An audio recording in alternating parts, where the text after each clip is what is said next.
حصول برکت کے لیے انتہائی عقیدت و محبت کے ساتھ ہمارے اور ساری کائنات کے آقا و مولا حضور اکرم سید عالم جناب محمد الرسول اللہ صلی اللہ تعالیٰ علیہ وسلم کی پرنور بارگاہ میں درود و سلام کا ہدیہ پیش کر لیں۔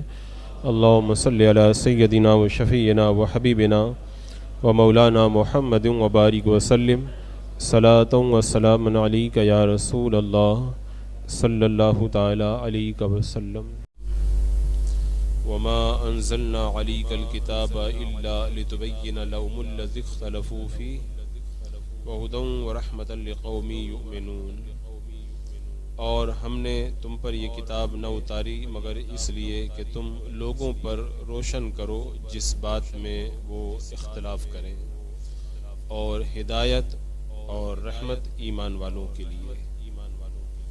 پچھلی آیت کریمہ میں یہ ذکر ہوا تھا کہ اللہ تبارک و تعالی ظالموں کو ان کے ظلم کی وجہ سے بہت جلدی نہیں پکڑتا، بلکہ انہیں اللہ تبارک و تعالی ڈھیل دیتا ہے۔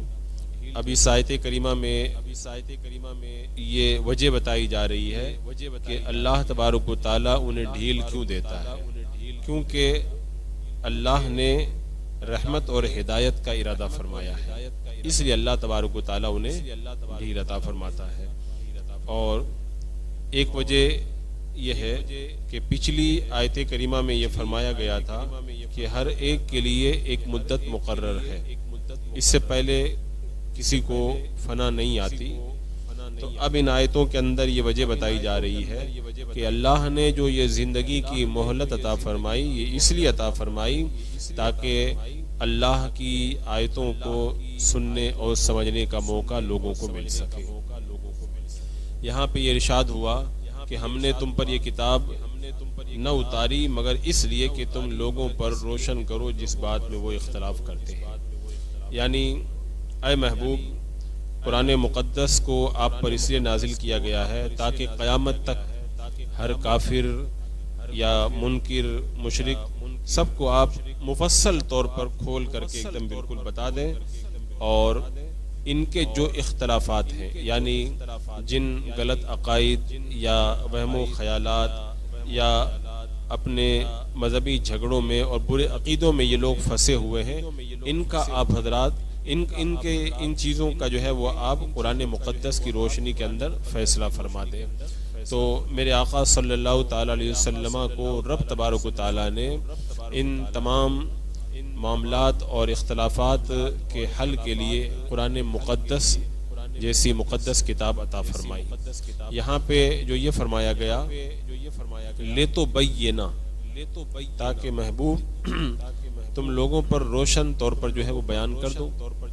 اس سے یہ پتہ چلا کہ قرآن مقدس کو سمجھنا یہ اللہ کے رسول صلی اللہ تعالی علیہ وسلم کی احادیث کے بغیر ممکن ہی نہیں ہے۔ اللہ نے قرآن نازل کیا لیکن ساتھ میں یہ فرمایا لے تو بینا، محبوب آپ ان کے لیے بیان کر دو۔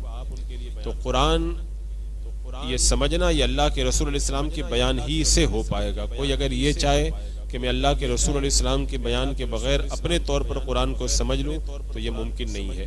ایک گمراہ فرقہ ہے جو اپنے آپ کو اہل قرآن کہتا ہے، وہ کہتا ہے ہمیں حدیث کی کوئی ضرورت نہیں ہے، اللہ تبارک و تعالیٰ نے قرآن میں ہر چیز کو روشن طور پر بیان کر دیا ہے، لہذا ہم قرآن مقدس کو پڑھیں گے اور قرآن مقدس سے ڈائریکٹ ہم خود سمجھیں گے، ہمیں حدیث وغیرہ کی کوئی ضرورت نہیں ہے۔ تو یہ منکرین حدیث جو اپنے آپ کو اہل قرآن کے نام سے موسوم کرتے ہیں، ان کا رد اس آیت کریمہ کے اندر فرمایا گیا کہ اللہ نے قرآن کو اتارا، ہر چیز کا روشن بیان اس میں موجود ہے، لیکن ساتھ میں رب نے یہ فرمایا لے تو بینا لہم، محبوب تم لوگوں پر روشن کر دو جس بات میں اختلاف کریں۔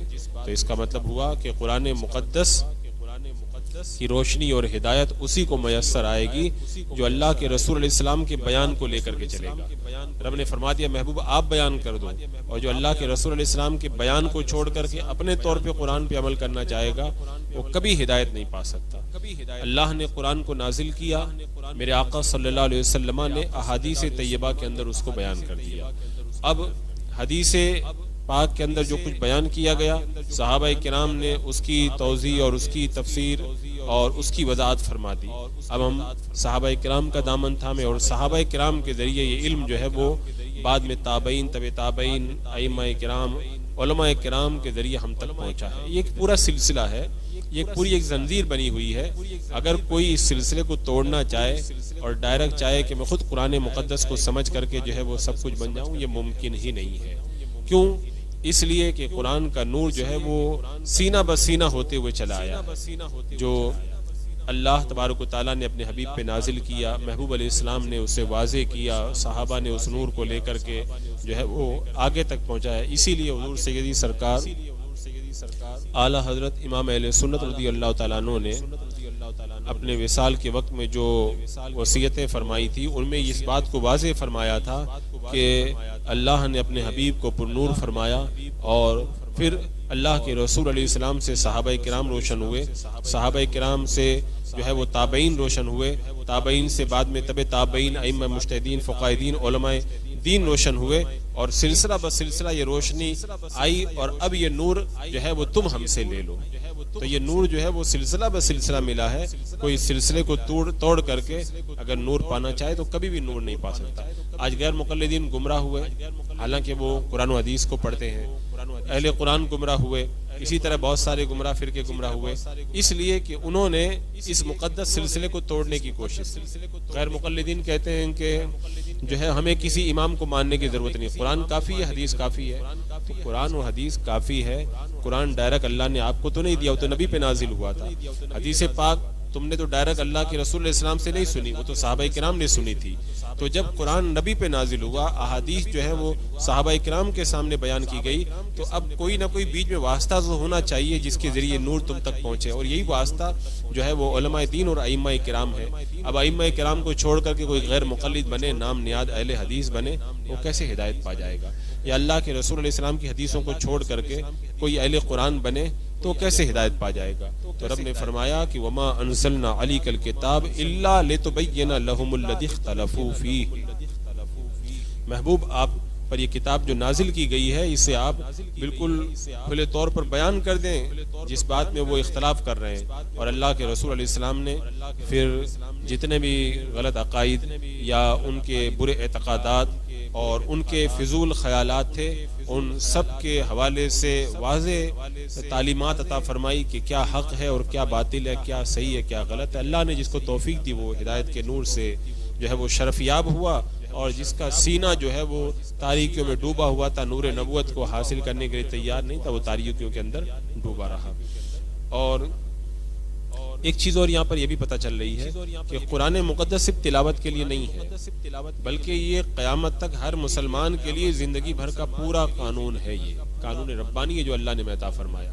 کیونکہ اللہ تبارک و تعالیٰ نے جو یہ فرمایا کہ ہم نے آپ پر کتاب اتاری ہے، کیوں؟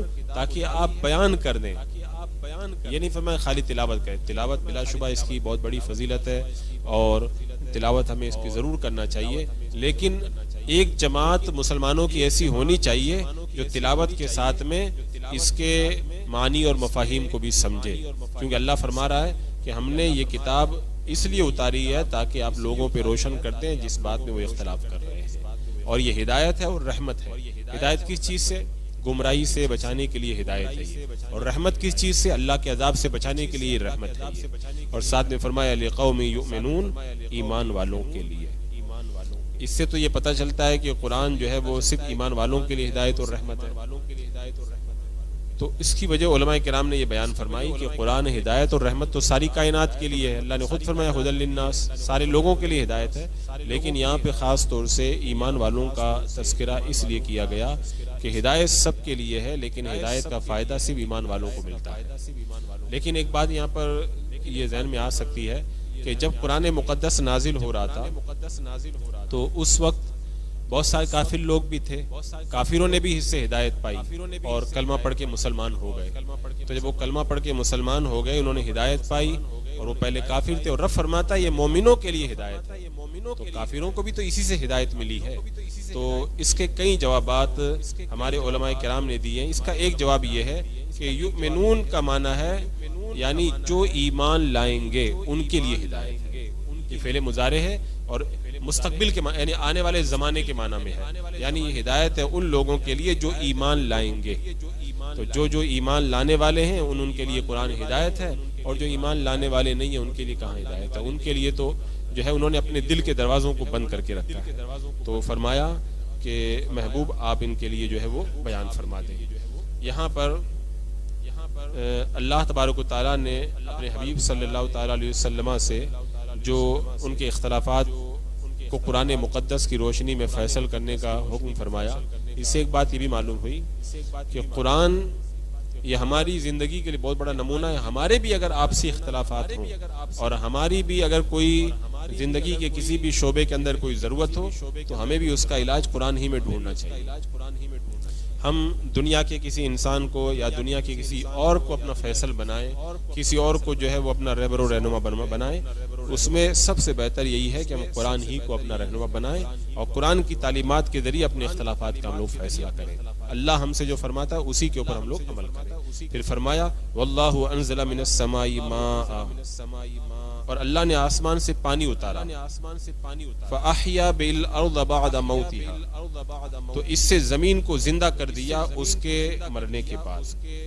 ان فی ذلک لآیۃ لقوم یسمعون, بے شک اس میں نشانی ہے ان کے لیے جو کان رکھتے ہیں. یہ جو سورہ جب شروع ہوئی تھی تو اس سورہ کے شروع کے اندر بہت ساری چیزوں کا ذکر تھا, جیسے انسان اور نباتات کی پیدائش کا, دریاؤں کا ذکر تھا, زمین کا ذکر تھا, بہت ساری باتوں کا ذکر تھا. تو وہاں پہ اجمالی طور پر مختصر ذکر تھا. اب ان آیتوں سے اللہ تبارک و تعالیٰ نے جو ہے وہ ان چیزوں کو تفصیل کے ساتھ میں بیان کرنا شروع کیا. اور اب سب سے پہلے یہاں پر ذکر کیا پانی کا. فرمایا کہ اللہ نے پانی اتارا, اس سے زمین کو زندہ کیا مرنے کے بعد. یعنی زمین جو خشک ہو گئی تھی اللہ نے پانی اتار کر کے اس کو شاداب کر دیا, ہرا بھرا کر دیا. یہ اصل میں اس سے پہلے کافروں کے بارے میں بات چل رہی تھی, وہ اختلاف کرتے ہیں. ان کا ایک اختلاف یہ بھی ہے کہ وہ انکار کرتے ہیں کہ مرنے کے بعد دوبارہ زندہ نہیں ہونا ہے. تو یہاں پہ پانی کا ذکر کر کے اللہ نے اتنی پیاری مثال بیان فرمائی. زمین مردہ ہے اور کہیں اس کے اندر شادابی کا نشان بھی نہیں ہے, زندگی کی کوئی نشانی نظر ہی نہیں آ رہی ہے. پانی نازل ہوا اللہ کی طرف سے اور پھر کھیت کی طرح وہ زمین لیلا اٹھی. تو جو مردہ زمین تھی وہ زندہ ہو گئی, پانی اترا تو جس طرح زمین زندہ ہو جاتی ہے پانی کے اترنے کے بعد, حالانکہ وہ مردہ تھی. اور پھر تم دیکھتے ہو کہ یہی جو ہے وہ کھیتی اس کے بعد میں سوکھتی ہے اور اس کے بعد میں جو ہے وہ ہوا کے جھونکے چلتے ہیں اور اس کو جو ہے وہ اڑا دیتے ہیں اور پاؤں کے جو ہے وہ روندنے کے اندر آتی ہے اور پھر اس کا پتہ بھی نہیں چلتا کہاں چلی گئی. تو انسان بھی ایسے ہی سمجھے کہ ہم پہلے نہیں تھے, اللہ تبارک و تعالیٰ نے ہمیں وجود بخشا اور پھر ایک زمانہ وہ آئے گا کہ ہم موت کے منہ میں چلے جائیں گے. پھر اللہ تبارک و تعالیٰ جو ہے وہ موت کے بعد دوبارہ ہمیں بھی ایسے ہی دوبارہ زندہ فرمائے گا, جیسے کھیتی کو مردہ ہونے کے بعد میں اللہ نے پانی کو نازل کر کے دوبارہ اس کو زندہ فرما دیا. تو یہ دوبارہ مرنے کے بعد زندہ ہونے کی بہت بڑی دلیل بھی ہے. اور یہاں سے یہ بھی بتایا گیا کہ جس طرح زمین جب مردہ ہو جاتی ہے پانی اترتا ہے تو دوبارہ شاداب ہو جاتی ہے, ایسے اللہ نے قرآن کو نازل کیا تاکہ تمہارے مردہ دلوں کو اللہ تبارک و تعالیٰ قرآن کے مقدس پانی کے ذریعے جو ہے وہ دوبارہ زندگی عطا فرمائے. تو فرمایا کہ اللہ نے پانی اتارا تو اس سے زمین کو زندہ کیا اس کے مرنے کے بعد. بے شک اس میں نشانی ہے ان کے لیے جو کان رکھتے ہیں. کس کے لیے؟ جو کان رکھتے ہیں. اب جو سننا ہی نہیں چاہتا, جو ان مثالوں میں غور ہی نہیں کرنا چاہتا اور کوئی توجہ ہی نہیں دیتا, اس کو پورا قرآن پڑھ کے سنا دو کچھ بھی پتہ نہیں چلے گا. اور اگر کوئی کان دھرے اور توجہ دے تو حضرت عمر رضی اللہ تعالیٰ عنہ جو اللہ کے رسول علیہ السلام کے قتل کے ارادے سے چلے تھے معاذ اللہ, صرف چند آیتیں سنی ایمان لے کر کے آ گئے. کتنے ایسے کافر تھے جو اسلام کو مٹانے کے لیے آئے اور جب قرآن مقدس کی آیتیں سنی وہ کلمہ پڑھ کے مسلمان ہو گئے.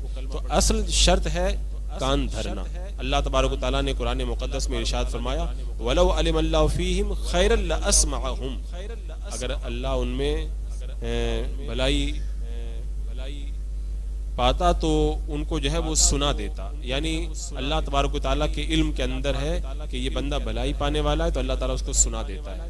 اور جس کے اللہ تعالیٰ کے علم میں ہے کہ بھلائی نہیں پائے گا تو پھر وہ سن بھی نہیں پاتا، اس کو کوئی فائدہ نہیں ہوتا.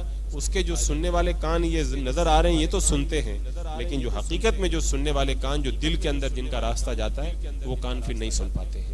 تو فرمایا ان فی ذلک لآیۃ لقوم یسمعون، بے شک اس میں نشانی ہے ان کے لیے جو کان رکھتے ہیں. اس سے یہ بھی بات سمجھ آ گئی کہ بندہ جب بھی دین کی بات سنے تو غور سے سنے، غور سے سنے گا تو فائدہ ملے گا، اور غور سے نہیں سنے گا تو ادھر سے سنے گا تو دوسری طرف سے نکل جائے گا.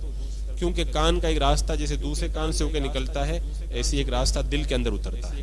تو ہمیں ان کانوں سے سننا چاہیے کہ جو کانوں کا راستہ دل میں جاتا ہے، کہ کان میں اترے اور دل میں جا کر کے پھر پیوست ہو جائے، تو اس کا جو ہے بندے کو فائدہ ملے گا. اور اس کی مثال آپ یہ بھی سمجھ سکتے ہیں، کتنے لوگ ہیں زندگی بھر دین کی باتیں سنتے کچھ اثر نہیں ہوتا، اور کبھی کبھی ایک بات سنتے ہیں دل پہ ایسا اثر ہوتا ہے کہ ان کی زندگی بدل جاتی ہے. کیوں؟